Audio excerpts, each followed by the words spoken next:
Yeah, so for the listeners, Brian, like, can you explain a little bit about your work and what you kind of do for a living, and then maybe how you kind of introduce these kind of practices, yoga, meditation, breath work, into your work? Because like I find you're such a unique teacher in what you do. You know, you're teaching, you know, coding and science, but like you also bring in like all this amazing consciousness work. So I'd love to hear a little bit about that.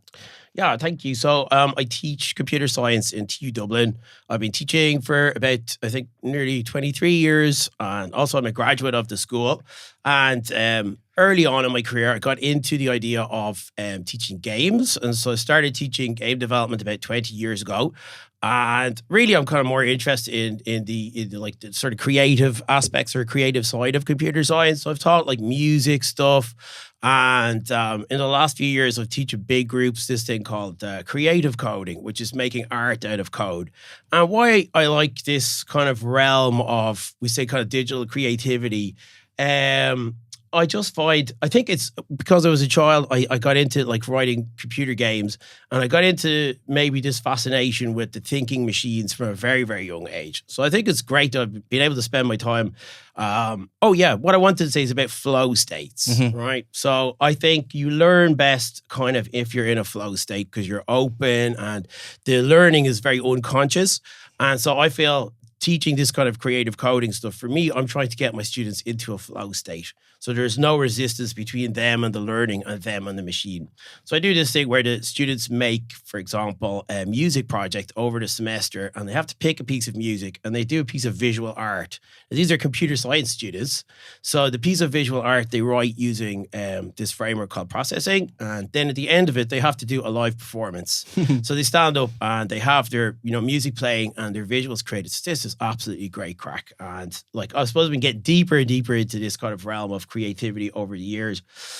Teaching this, and like I say, relating it to the flow state. So let's see, about 10 years ago, again, I maybe just reflected that sometimes I would observe students, say, over years, and you can see them kind of getting slowly more unhealthy as they get into, say, the computer kind of lifestyle or the gamer lifestyle as well. And also, I just reflected, like, when I was young, what was important for me to learn at the start of my life, and it was that yoga book.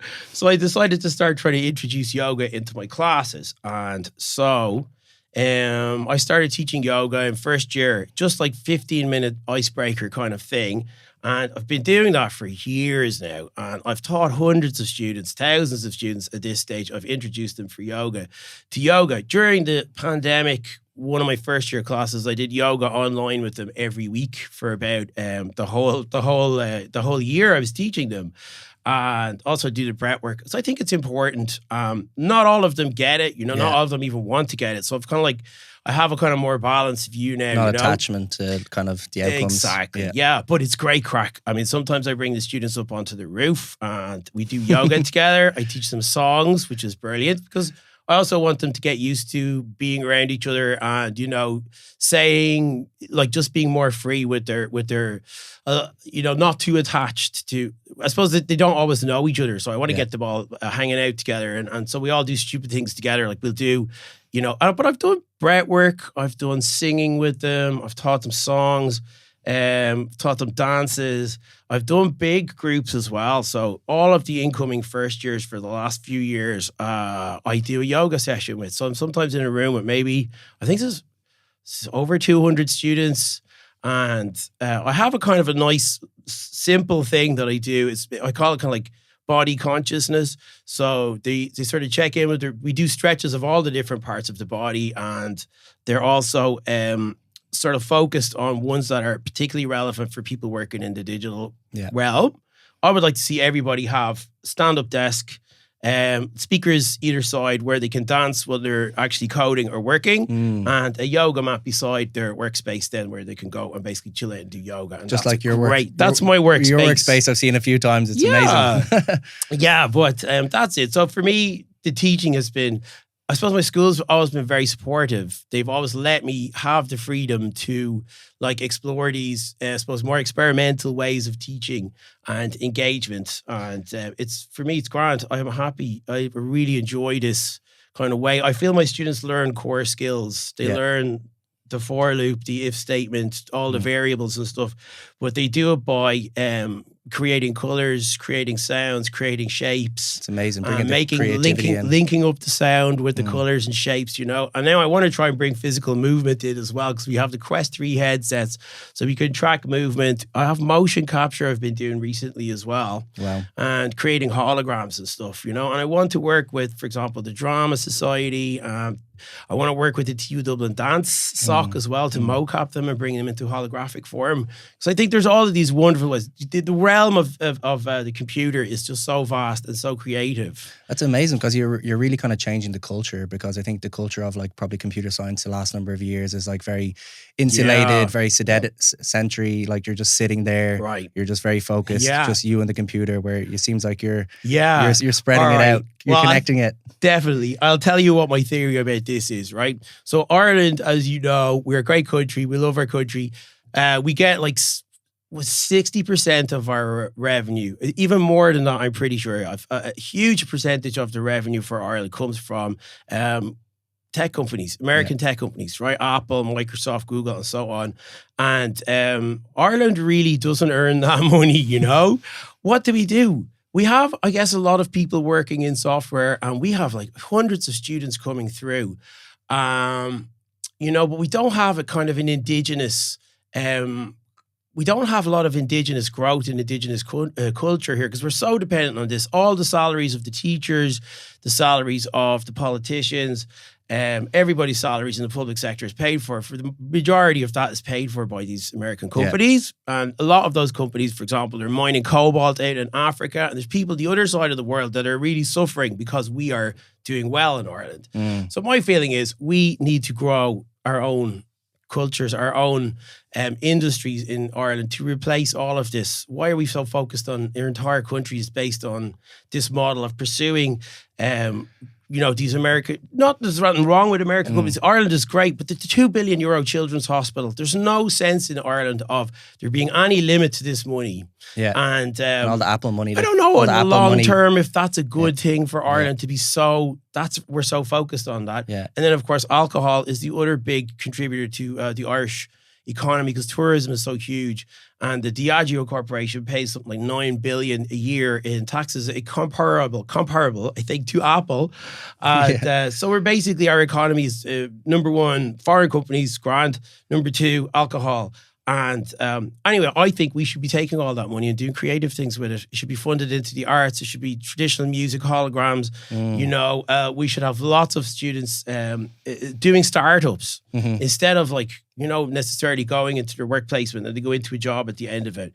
They have the capability to create revenue. Everyone has the capability to be creative, and they have the digital skills. You can just start your own thing now. You don't have to go and work for a company. Yeah, and I think do it yourself. Yeah, amazing. And I think most of those companies are here because of the low corporation tax, and now that is changing. And then yesterday, the markets crashed because Trump.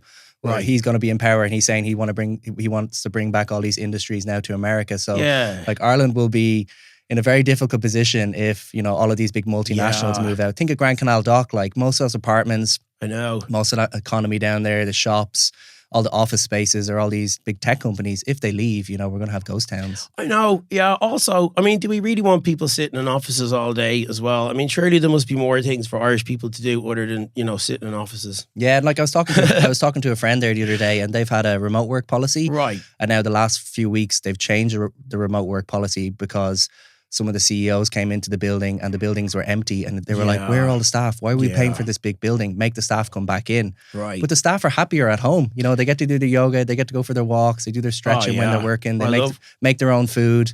It doesn't really make sense. It's like there's a system being supported there that people aren't happy in. So why would you keep going that way when people are more productive at home? It's true as well, but do we really want people that's their whole focus in life is to be productive? We want people to have 2 or 3 hours a day to be able to do yoga, and then another 2 or 3 hours to be able to do their creative projects.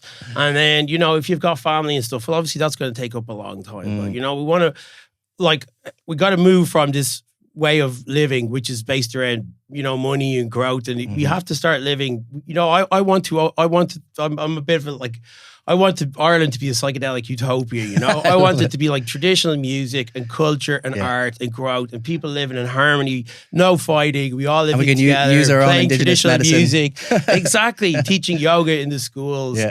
And we use our own indigenous medicine. We've got a huge cannabis industry, growing medical cannabis for the world. And I want Ireland to be a happy and healthy place. Not just, we don't just need the big companies and the growth and the jobs and everything, but we need to change Irish culture, to make Ireland basically, I don't know, nicer.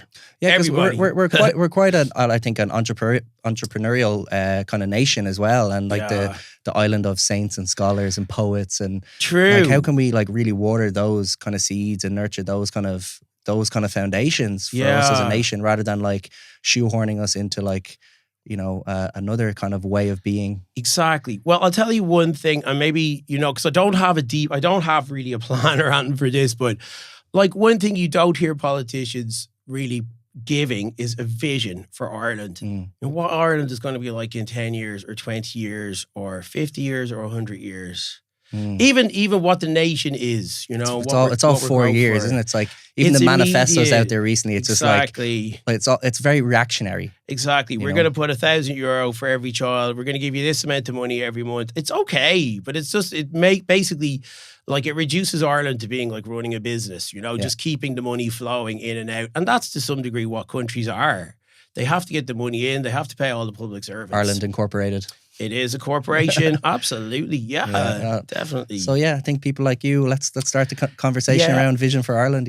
Vision for Ireland. Yeah, I would love to see somebody say what Ireland should be like in 10 years. Yeah. No politician is saying that, apart from maybe Sinn Féin. And what they want is just a united Ireland. And to me, that's just more politicians and more bureaucracy. I'm not interested. I'm not interested. Yeah, I'm more interested in stuff like say legalizing cannabis and moving Ireland forward culturally and other ways. Yeah, I think like when I think of you, Brian, I think of you as like the futuristic modern man, Leonardo da Vinci, or maybe you prefer like Terence McKenna. Futuristic Terence McKenna. That's very kind of you altogether. No, because like when we met 8 years ago, when I first met you, I was like, whoa, this guy is like into so many different things. You're thinking about the future. You really think about things in depth. And for me, like one of the biggest things I saw when we were first hanging out all those years ago was the infinite forms, and like how you were able to like words on the screen was able to give me like a visual experience. So profound. I'd love to hear a bit about those kind of projects. Yeah. So, okay. I was teaching, say, game engines, putting these examples together, and I got involved with a project called Deep, which my colleague at the time, Owen Harris, and Nikki Schmidt, who's in Amsterdam, they were working on this really amazing project, and Andy Moon as well did the music for it. And I was working at the time of teaching autonomous behaviors for characters in video games. So using these things called boids, was making simulations of infinite worlds as well using algorithms, and also VR at the time. So I was putting these three things together, and I found myself coding up these incredible little simulations and flying around them and just being really kind of astonished at what you can create from algorithms, from code. You can kind of create reality from it. And that was my sense, particularly when I started getting into VR. I would go into these spaces that I was creating and found myself almost expecting to see things that I didn't program. I would go around a mountain and I'd say, wow, I know I programmed around the mountain, but like maybe there's something different there.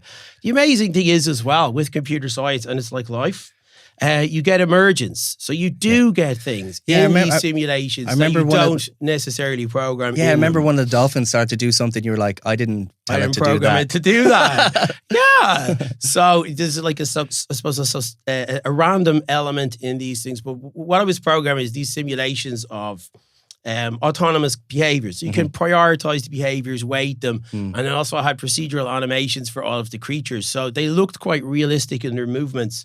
And as I said, kind of like over time, you kind of almost, anthropomorphize them. They sort of come into almost being. Wow. And that was really I would say that was a very, like, if you know, I related that to the psychedelic experience, you know, the idea of creating reality from your thoughts and manifesting and everything. And here was it in actual practical, I suppose, example, coding up or thinking about, for example, how an octopus might work and then coding it up, and there you go. Or something I'm working on at the moment, again, with this new engine, Godot, I'm working with, but the idea of flying on the back of a dragon. So you can go and see a movie like How to Tame Your Dragon, and then there you go. There's a dragon in front of you, and you could go fly on the back of it.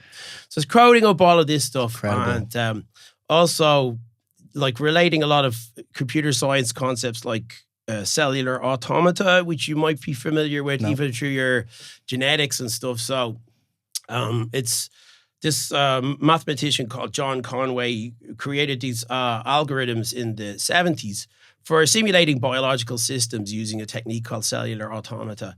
And you get emergence from that as well, and patterns will emerge from simple rules. So I incorporated a lot of that into it. I would say it was an artistic project because you could explore it, and it was an infinite world. I brought it to loads of cool festivals and events, and I did visuals with it then for years at events in Dublin, and I brought it to Ozora and to the Cologne International Film Festival. I gave a talk there about exploring the psychedelic experience through virtual reality. And like there was lots of themes in that, you know, about but that kind of core theme was the idea that you are God, you know, which is this psychedelic kind of, I suppose, realization that sometimes people can have. It's their own, I suppose, primacy and importance in the world, that I'm here, I'm alive. So, but I found it also kind of related into, like, I like Terence McKenna. So Terence McKenna wrote about becoming an octopus in the Archaic revival. So then I made an experience where you become an octopus in virtual reality. You go inside the octopus's body, and then there's all these patterns on the outside of the octopus, and then you move around your arms and the octopus's tentacles move around. So I worked on that. The recent project that I worked on is called I.am.DANI. And this is, in my opinion, okay, Infinite Forbes, great story, very psychedelic. I.am.DANI is so cool because the idea for I.am.DANI actually came to me when I was 12 years old. Really? Yes. I read this computer program, typed this computer program called DANI into my computer, and it was basically a chatbot. This is on a 40 years ago. And I then remembered this cool program that you could talk with, and it made random sentences back. It was very, very funny and interesting for me. But of course, being a sci-fi fan, you know, I love the idea of there being an entity or a being inside the computer, or it's somehow coming to life. Like Dave or something from 2001: A Space Odyssey. Like HAL, you mean? Or HAL, like sorry. HAL. Yeah, exactly. Yeah. And what does it mean with the thinking machines? So later on in my career then, I set DANI as a lab test for my students. And the original creator of DANI Googled to see he had his program, you know, with ChatGPT, like, oh, wow, I wrote this program 40 years ago. I wonder if it's still around. And he's actually a cardiac surgeon working in Imperial College London. So he Googled me, found DANI. Really? Yeah, he Googled me. We reconnected. That's amazing. But the thing is, DANI, I the whole point about it was, like, you know, that I actually did this cool project called I.am.DANI, which is the idea of the original DANI chatbot, which I encountered when I was 12, comes back to life in this realm of, you know, generative AI, and it's writing poetry, and it's like, you know, evolved into, like, you know, the current, whatever. Anyway, it's writing poetry, it's creating art. And so I make visuals with this, and it actually has a lot of work from my computer science and game design students incorporated into it. So they a lot of their projects, they can do pull requests and they can put their work into I.am.DANI. It's incredible, so isn't I.am.DANI is beautiful, I have to say. I brought it to the Irish Doctors for Psychedelic Assistive Therapy Conference Afterparty. I VJ'd with I.am.DANI and all the amazing creative DJs that were there. It was such crack, but it's beautiful. I mean, it makes lots of really gorgeous psychedelic art, and it writes poetry. You know, it's Shakespearean poetry, very hilarious poetry. It taxonomizes nematodes. There's lots of elements in it, and lots of sci-fi and computer science references in it, and lots of Terence McKenna and lots of Alan Watts and stuff in it. Yeah, all the greats. So it's a beautiful, beautiful art project, but it kind of got there's that really interesting serendipitous connection, You know, and I brought it also to the 40th birthday of the MSX computer, which was the original computer. And I got to meet the Kazuhiko Nishi, the creator of the MSX, you know.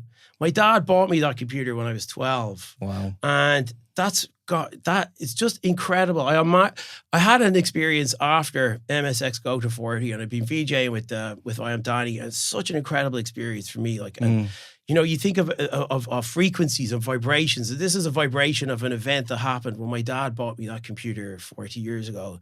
I was listening to this beautiful MSX 8-bit music, and I just had in my head this vision of my dad going into the shop and buying a computer. And on the back of the computer, it's like, you know, this is the thing about the MSX was it was a bit more expensive than the other ones. My dad thought to himself, right, Brian, he's not into football, but he's into computers. Well, I'll buy him this computer. And he bought me this computer. What a great my dad. whole life. Really? That's so interesting. Your dad bought your computer. Your mom gave you the yoga book. That's interesting, isn't it? The two worlds. Yeah, my dad also got me into playing the tin whistle as well. Wow. And, you know, I played the flute all my life as well. Yeah. So, yeah, definitely. I'm so amazing. And we'll hopefully have a song at the end. And yeah, sure. One of your other biggest projects as well, and actually something I downloaded there a few weeks ago for the first time, was TunePal. Yeah. So I'll tell you about TunePal.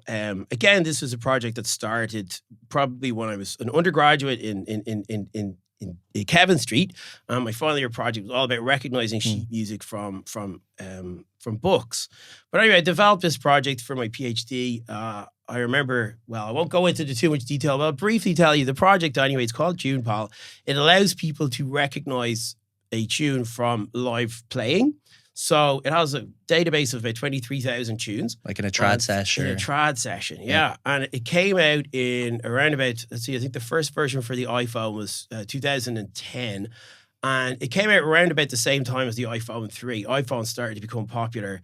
And everyone was like, you know, what it enabled people to do was if you could see somebody in a trad session and you wanted to play that tune that they were playing and you didn't know it, you could TunePal it. So you could get the tune, you could get the notation, and then it would get stored onto your device. People then would be able to go home and practice the tune, and then they could come back next week and they would know the tune. So I didn't really quite understand how this was going to impact the world and Irish traditional music until, you know, years later, people would come up to me in trad sessions all over, you know, wherever I was going. Wow, you're the man that made TunePal. TunePal changed my life. I was like, how do you mean TunePal changed your life? And then they would tell me stories of like, same as myself and many other people. You see somebody in a session and you think, wow, that's amazing. How did they do that? And then you get the app, you get the repertoire, sit at home, learning tunes with TunePal, and it slows down the tunes, it gives you the music score. Also, it has all of the, because it was an academic project, it has all of the kind of like, you know, more obscure collections of traditional Irish music. The O'Farrell's collection is in there, but all of the classic ones from the 20th century are there. The Coultus tune books. O'Carroll's any Well, yeah, O'Neill's 1001 is in there. Everything's in there. So it has, like, it's very comprehensive. But yeah, so like it still now gets about 60,000 searches every month going through the app. Wow. And that's been kind of consistent since, you know, I started it. And it's only €1 or something. What a bargain. Yeah, but it's kind of free now as well because you could just use it for free on the website. You don't need to pay for it. And actually... What a gift. What's that? What a gift to the world. Yeah, I gave it away more or less for free. All the source code's up on my GitHub. Everyone, you know, you're welcome to take it, modify it. I'm actually working on the new TunePal. The new TunePal is going to be absolutely amazing. So it's going to have like much better accuracy and search capabilities. But the main thing we want to try and do is bring it to the Quest 3. So we're going to try and make a version of TunePal that you can use as a kind of like a hologram to teach you music. Yeah. Really? So the ultimate long-term goals, we've got a lot of work done on this already. And hopefully we'll have... you know, we'll be able to, in the new year, we should have prototypes available, you know, running on the Quest. We're very advanced in this project. Yeah. I have a couple of other collaborators working on it with me, but we're going to be able to bring a really amazing holographic experience. You know, you can go to the pub, whatever, you hear somebody playing a tune, and then you come home, you put on your headset, you get your list of tunes. The tunes kind of float up in front of you. Then you know, step you through note by note. Yeah. And also this is going to link in with all the archives as well. So we already have a link in with the Coultus archive through the website. But we're going to have a link into all the archive recordings. So you'll be able to find, somebody playing the tune 50 years ago. Wow. We hope to be ultimately able to bring holographic musicians that you can practice with. So we're starting out with like Boweron, because I think that's an easy one, And if you're sitting at home, a lot of times the main thing about trad is you got to spend probably a year by yourself, at least in the kitchen, learning the repertoire. Yeah. So we're going to give you a holographic musician that basically you can practice hang out with. And he can give you tips and speed up, slow down. And this is going to be like the best Boweron player in the world. But we got already prototypes of this, and I'm going to be in France in about 2 weeks in Brest for a music conference there. It's that's done is the name of the organization, and hopefully meeting the Breton musicians and trying to get them involved in this project as well, because they have a huge culture over there of folk music. And that's done. I think they've got one of the largest collections of folk music. That's amazing. Recording and archiving in the world. So yeah. And for me, it kind of brings up the thought, like this idea of like holographic like people and generative AI.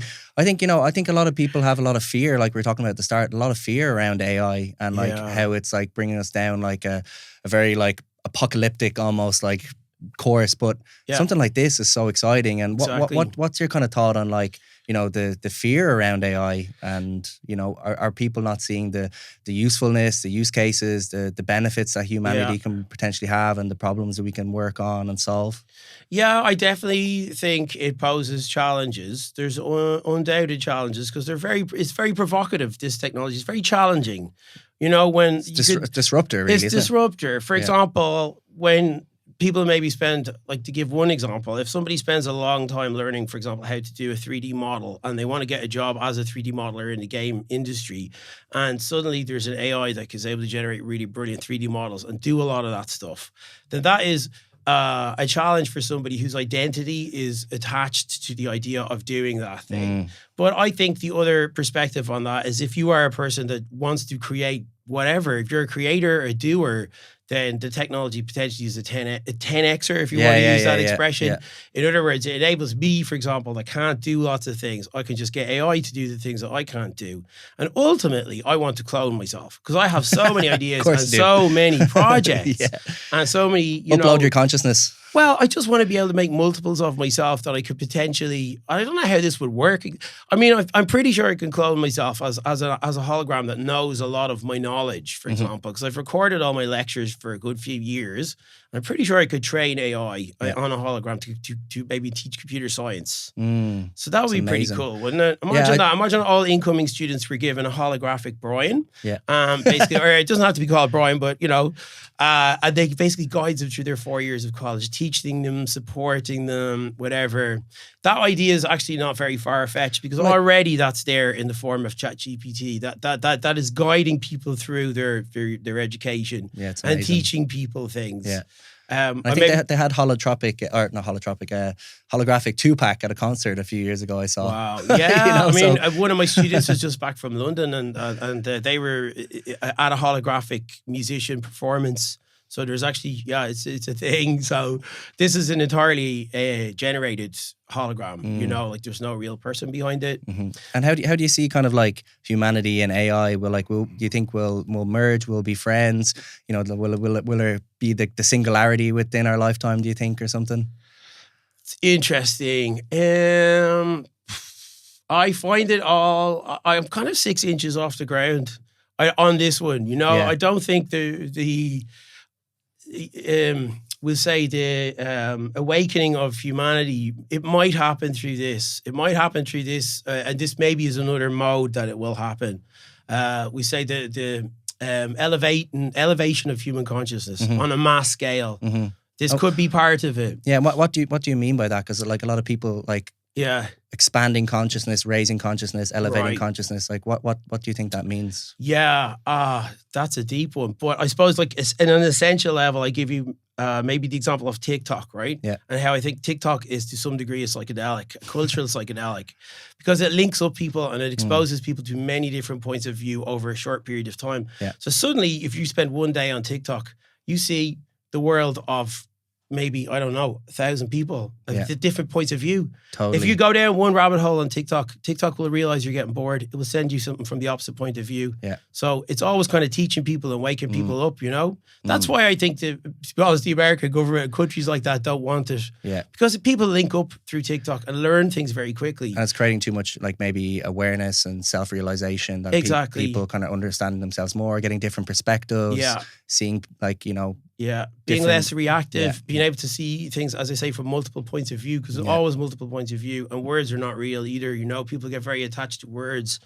We have to think of ourselves as culture monkeys, as well, as monkeys, you know, that have learned to talk. I think people and get we have attached this to culture, process of constantly talking, but it's not our true selves. You know, our true selves is much bigger. It can't really even be expressed. Of course, it can't be expressed in words, but our true selves, if you attach at one stage, I mean, maybe it's a part of a person's growth, but you might think that you're just your words. You're just the thoughts in your head and the words and stuff, you know? Over-identification with those labels as exactly. well. I am this, I am that. You know, your being is much bigger than that. But that's what I mean by awakening. Yeah. I mean, and awakening, I think, kind of means non-attachment. It means non-attachment to your identity, to your being. As Alan Watts says, I'm under no obligation to be the same person I was 5 minutes ago.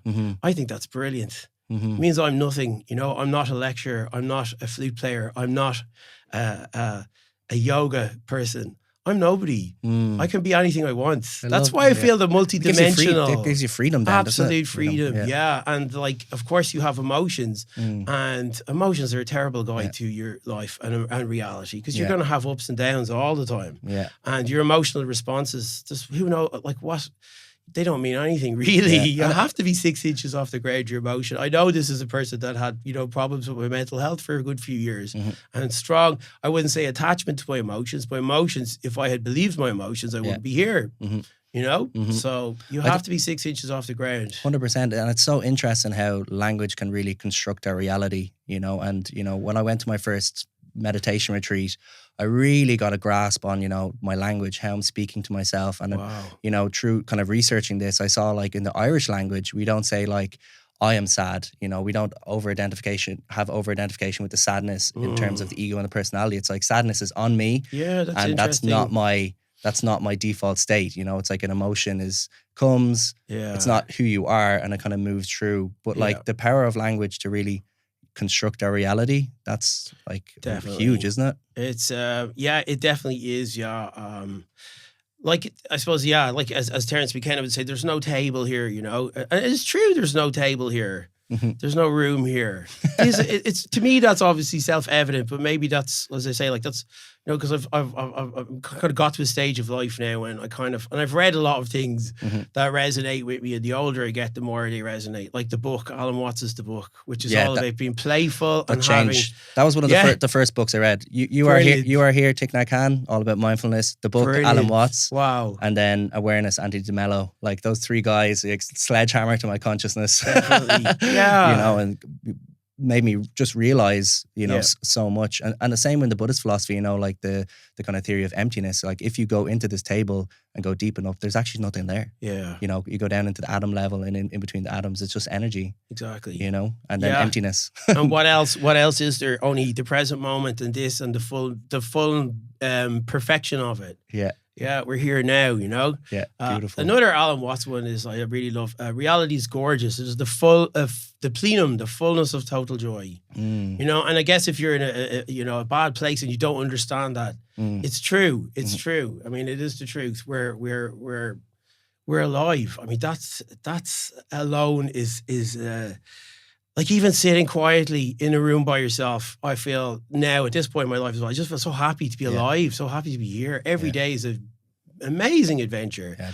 And like, I think if you start your day as well with yoga and breathwork and stand in the freezing cold shower with a little freezing cold, also I think is important is the affirmations and the mindset and everything, and using words, as you say, to consciously reprogram yourself. Yeah, and gratitude. So I sing. You know, one of the things I sing is, oh, what a beautiful morning. I sing that in the freezing cold shower in my back garden with the frost. And then when you step out of that you cannot help but feel absolutely incredibly amazing. You know what I mean? Yeah. No, absolutely. It just totally. worked.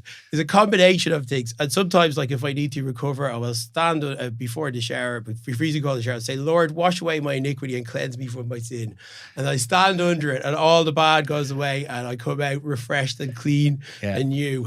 Yeah, words, visualization, affirmation, gratitude, huge tools and practices that can just really shape your day. Here's a simple one as well. Like in breathwork, we were talking about breathwork earlier. Sometimes if I approach my breathwork and, I want to do something consciously, I want to go into something with a better mindset, I actually use my breathwork to, like I've said, quantumly change myself.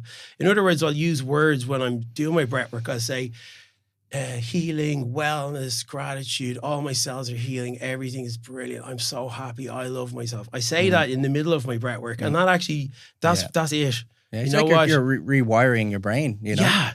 Putting in the positive codes, That's it. Giving yourself the positive blueprint.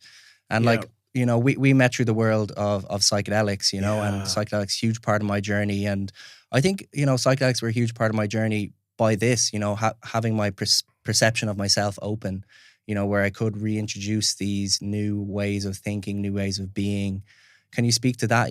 Maybe, the kind of, we know the science now, neuroplasticity and neurogenesis, and, the critical period of the mind is being able to open so we can, recreate our development again. And there are many ways to consider. Like, I mean, maybe from a spiritual perspective as well, like, people talk about dissolving the ego, and that is something that that's something that happens with psychedelics for a lot of people, and that is letting go of the ego can be a struggle for people if they're people wonder, what does it mean letting go of the ego? Say we were to smoke DMT here now, right?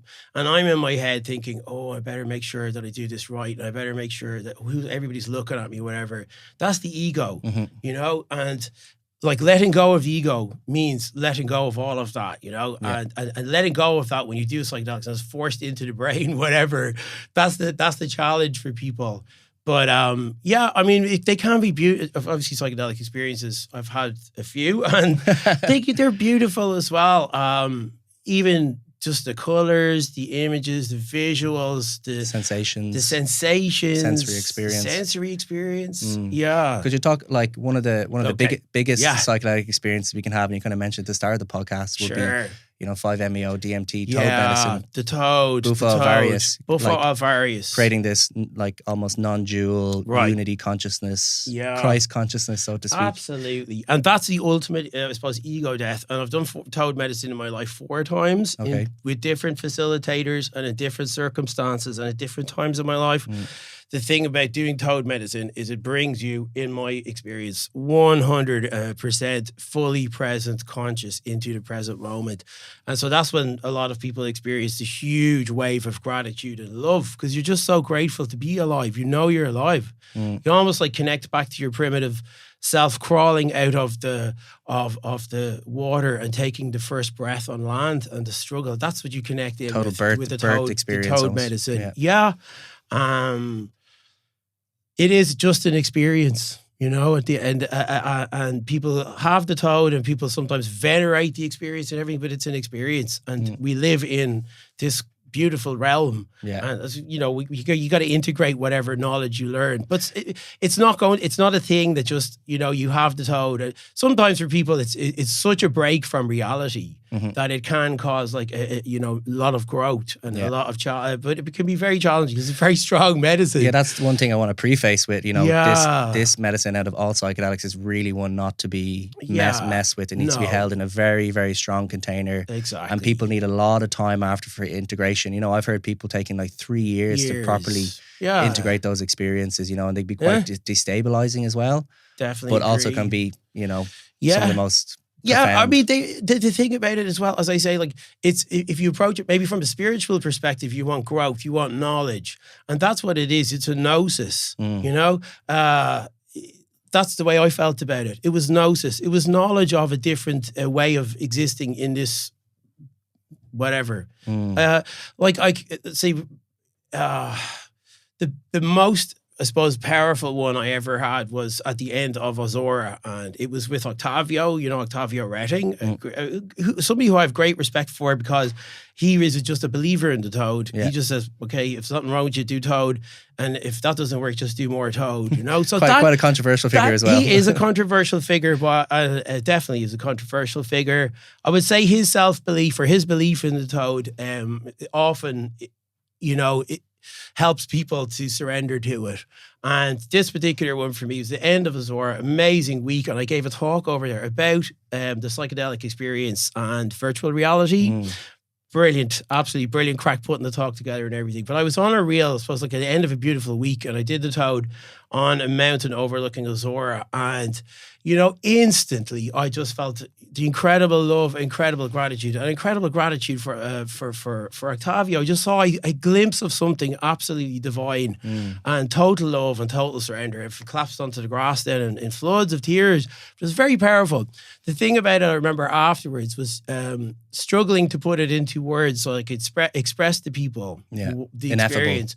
But I think that was ultimately futile because you shouldn't even waste time thinking about it, You can't put it into words. Yeah, it's one of those ineffable things. Absolutely, almost, totally beyond ineffable. words. Beyond words. But I think one of the experiences you gave me was through Infinite Forms, where you created almost like a toad medicine experience. I got to experience that with VR. It was I'll amazing. tell you, amazing. Again, serendipitous.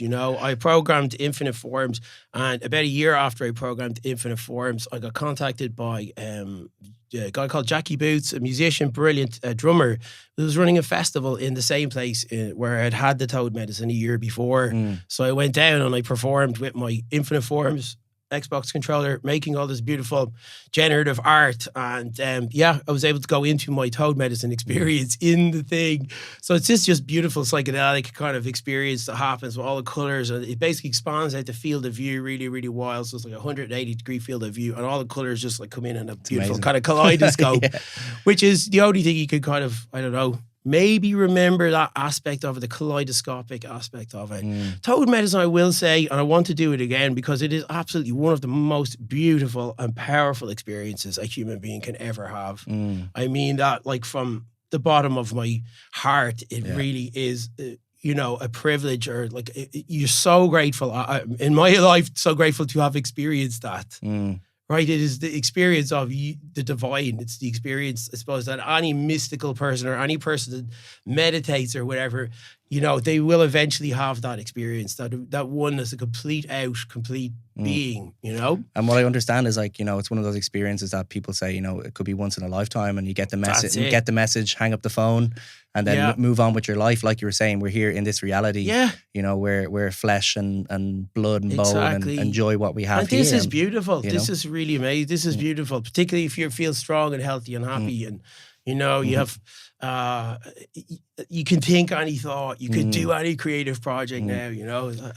It's great. It is, absolutely. But it's great for me. I have to say, I'm very grateful to be an academic, to have freedom to be able to teach things and to do research and to speak your own mind as well. Speak my own mind. I think that's such a benefit of being an academic. Definitely, yeah. You're not being shadowed or have someone else in your ear talking to you and telling you what you can and can't say or do. And I think we need more people like you in society. Thank you. Yeah. And you have such a strong passion for psychedelics, which makes me love you so much more. Thank you. But you also have a big, activist element as well around, the legislation around cannabis. Can you speak into that a little bit, Yeah. Okay, so basically, you can see other countries in the world have moved forward on this issue. Germany now, all citizens have the right to grow their own cannabis, and that's brilliant because that takes the commercial thing away, and it also puts it into people's own hands. So you want it, grand, grow your own. And Ireland needs to move in that direction. Create safety. What's that? Create safety. It creates safety. And also I observe, for example, when I go to Amsterdam, that people, when they walk into a coffee shop, the staff will very often spend time explaining. One thing I remember is a German couple. It's just been legalized in our country. We never spoke to before. And the staff spent ages explaining to them, take one puff, wait 5 minutes, wait 10 minutes, he said, and then take another couple of puffs, then wait another 10 minutes. It was brilliant. Harm reduction and that. And in Ireland, cannabis can be used in a conscious way. this is another deep topic, but like cannabis, for example, one study suggests, which resonates a lot with me, is that cannabis doesn't make exercise.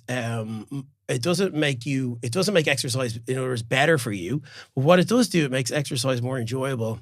So one of the things I did many years ago is I smoked a joint before going for a run. Suddenly I'm able to run much further and my run is much more enjoyable. A lot of people don't like exercise, for example. You can use cannabis in a conscious way to enhance your enjoyment of exercise. Yeah, the feel-good hormones. Exactly. Yeah. And it also is anti-inflammatory in the body. Yeah, unbelievable. Have you ever tried running? Like you go running, sometimes people have aches and pains. You try taking a gummy and go for a big long run. No aches and pains. You're the $6 million man. You can run forever. It's like a lot of the yogis, they would smoke a lot of hash or drink bang lassi before an intense yoga session to help them deepen into those states. And that makes, again, 100% resonates with me. In places like California, you have yoga studios that are doing kind of yoga and they vape weed, or maybe they take a gummy and then they do their yoga practice. It definitely deepens the yoga practice. It's much more enjoyable. You can do more reps if you're training, whatever. So that's conscious use of cannabis. And of course, in Ireland, we have a sort of a glorification of splitting the G and the Guinness and all this kind of stuff, which is just nonsense. It's like we shouldn't be. This is poisoning us, right? Fine, we have a culture of this thing, and grand, no problem. Anybody wants to do it. Yeah. But we need to allow other people and other cultures that don't want this one, and maybe want to do something more healthy. We want to have cannabis cafes, cannabis social clubs. And that's a really great way forward. Also, the Irish, we say, hospitality sector has been decimated. There's restaurants closing all over the place. Okay, maybe don't be selling people alcohol and maybe there's just other alternative cultures that we could have in our cities. And I'm a big proponent of like cognitive liberation. If someone wants to drink alcohol, let them drink alcohol. Exactly. If someone wants to smoke cannabis, let them smoke cannabis. Yeah. But the big problem with prohibition is, the lack of education. Lack of education and also the stigma. And that's one of the things I suppose I've always been conscious about, trying to break a stigma around people who are, cannabis users and support, think that cannabis can actually be very healthy and good for you if used, consciously. Like it ultimately comes down to what you're doing all day. If you're, as I say, sitting down and you're just like, you're floating off into whatever, video games, smoking cannabis all day, there's nothing wrong with that in the short term. But if you're doing that for years and years, then obviously you need to have the ability to reflect on your own life at all times. Is this healthy? Is this, working for me well? Is this thing, what's going on here when I do this thing? Same for alcohol for me, right? I gave up alcohol more or less this year, and I've gone back a couple of times, had a few drinks. I always regret it. The next day, Brian from the following day, I always said, why did you do that?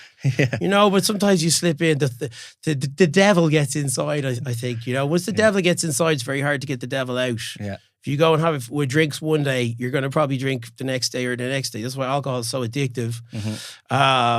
It's a bit of a pointless one, though. It's so pointless. Yeah, there's other substances out there that you can take and feel better the next day. Feel better. The next alcohol day is one of the substances that you take and you feel worse the next day. You feel worse. It just doesn't. It doesn't make sense. But like we don't have the. Yeah. There's not so much of the dialogue around that, and then also people who are stuck in like say the comfort of a psychoactive substance, they don't have the support networks there because of the stigma. They don't have the people to talk to. Yeah, but that is changing. So it's changing. So it seems to be changing really quickly now in Irish culture and Irish life. Yeah, because I mean, particularly as I say, I'm very proud of the work that you do. Oh, you're a great like young Irish person, like talking openly about this and developing obviously a culture and business and everything around it, and that's brilliant for Irish people to see. I always talk about you whenever I talk about, I suppose the psychedelic community in Ireland. I always talk about you and the brilliant work you're doing. So, it is changing, as you say. You're doing your talks, and they're getting a lot of attention. There's massive numbers of people now on TikTok supporting each other, going out picking magic mushrooms. Yeah, we got to go to the first psychedelic conference in Ireland in Trinity College. Unbelievable, a milestone in Irish history, and I was so proud to be there. 10 years I went to Trinity, and I could not believe I'm back in Trinity. Yeah. In a very conservative university in a very conservative country at a psychedelic conference. Exactly. Looking around, and there was nearly 400 people in that room. Yeah, 400 people, amazing international speakers, all backgrounds and all walks of life as Yeah. well, not just medical people, but everyday Irish people who are interested in this. And for mental health, for, you know, for calming their overactive minds, and then also for the spiritual dimension and for the experiential thing as well.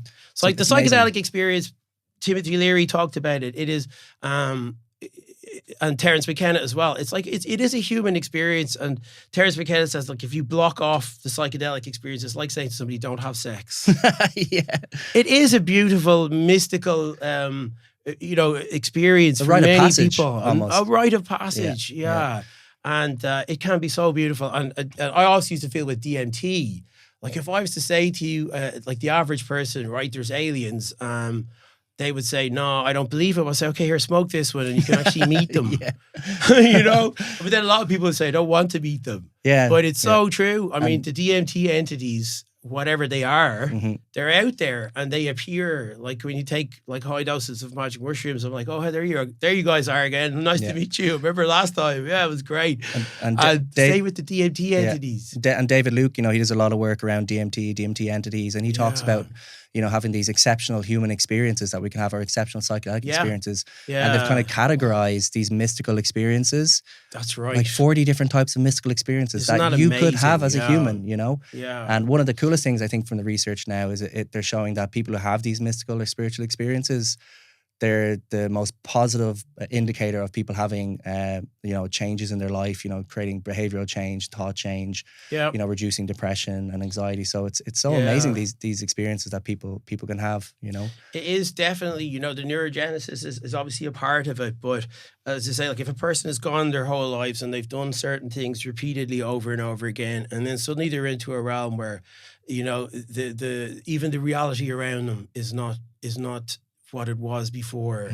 That's what kind of growth must that be for a person? Yeah, you know, so it's amazing, isn't it? Yeah. But we, you know, one thing people should probably, if they want to, you know, I always go back to the source, and the source for me is the Psychedelic Experience by Timothy Leary and Ram Dass. And that actually, again, changed, I suppose, how I regarded psychedelic experiences, and maybe talked about them in a much more spiritual way. You know, the first Bardo transcendence, the feeling of oneness, you know, the connected with all beings and life, past, present, and future, that kind of oneness, and the ceasing of the you know, the chattering mind. The mind goes quiet. Default mode network switched off. Yeah, that's why people have a feeling of awe, and particularly if you're out in nature, you do an acid trip out in nature. It's just very fortunate to do a few of those. You know, with intention, you know, with the planning and everything, and setting the whole thing up, and then having the experience and just surrendering to it. And that's what makes brilliant. Absolutely, and that's what makes these experiences like even better, is having that kind of sacredness, having the intentionality, and, you know, connecting to them in a very kind of mindful way.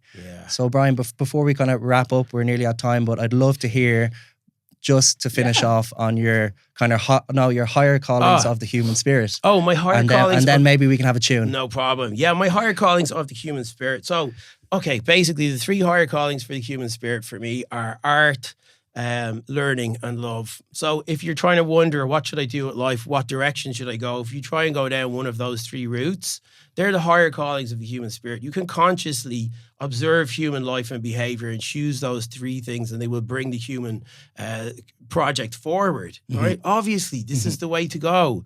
So by art, I mean creating anything, being in the flow state, playing music, painting pictures, drawing, any creative activity pursuit where you can let go of your conscious mind and just, wow, this is great.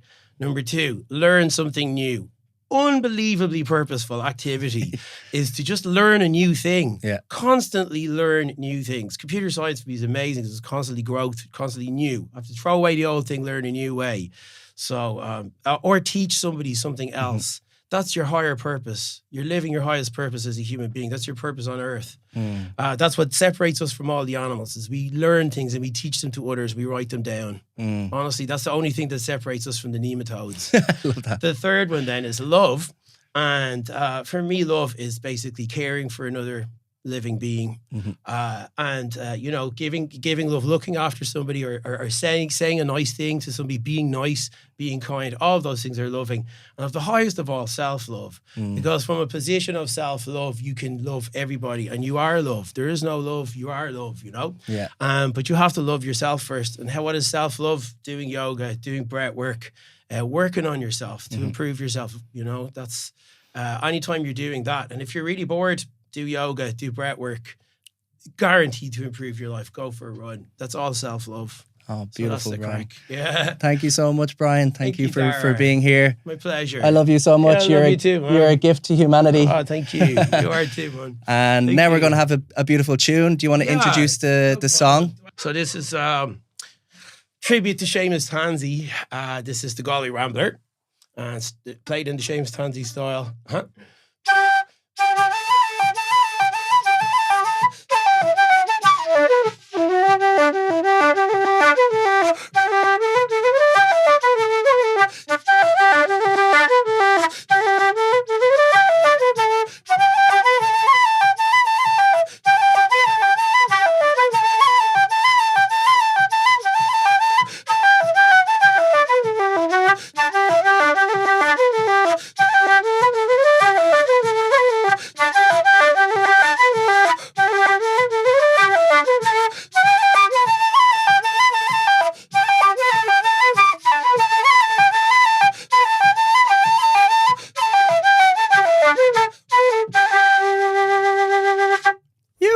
Thank you, Bryan. Thank you. Beautiful.